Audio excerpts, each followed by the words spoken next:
At what age did you decide to become a nun? Was your calling? It was at 18, but I didn't actually become a nun until I was 24. And I'm Chinese, and I was like a normal Chinese girl. You know, my parents wanted me to do well at school and get the top marks, and then to go to university. And then I became a teacher, you know, and I just had a new job. But all of a sudden I felt God was calling me to enter this monastery, so I had to give up my new job. I had to sell all my clothes, I had to get rid of my car, I had to leave home, I had to give up everything, you know. And that was very hard for my parents to accept, especially when my father is a doctor and my mother was a nurse, so they're very educated people and they expected this, but then they had a lot of faith, you know.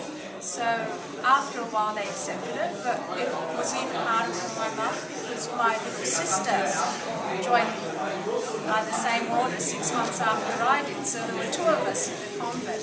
And my mum was in tears for quite a lot of time, but now she says she hasn't lost her daughters. She's gained about 5 different monasteries because we've lived in so many different monasteries, and each monastery is like a big family.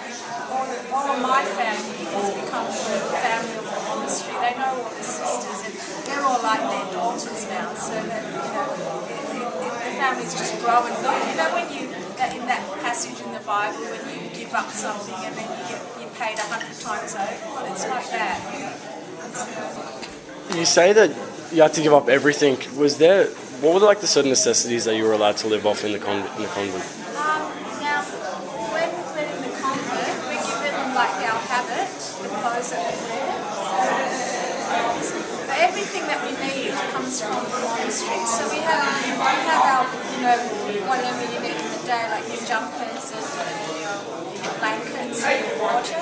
But we don't go out and buy chocolate, say, you know. We can only eat at certain times, so that there's a set breakfast time and we eat all of that time. And then there's lunchtime, we call it dinner, that's the main meal of the day, and that's all given to us, you know. So we eat at that time. And then we have a little bit of afternoon tea, we call it mixed, and then we have supper, you know, in the evening, which is tea, and that's a smaller meal, but we live very simply. You don't need it. Once you have your habit, you just have that's all you have to wear. Like if you're out here and you're a woman, you need all different sorts of clothes, don't you? And we don't need all of that, you know. We just need the basics.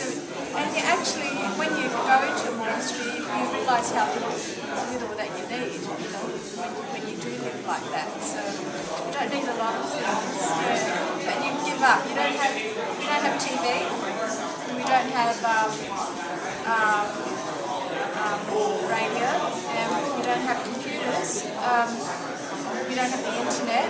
We do have, I think there is one computer. Some of the convents have computers, but that's just, you know, to do typing or sending out letters. So, but all of those extra things that you might have in this daily life, you don't need it to pray. You know, we only need things that we need to pray with. So we do a lot of reading. We need a lot of books, you know. So that's what they're our necessities.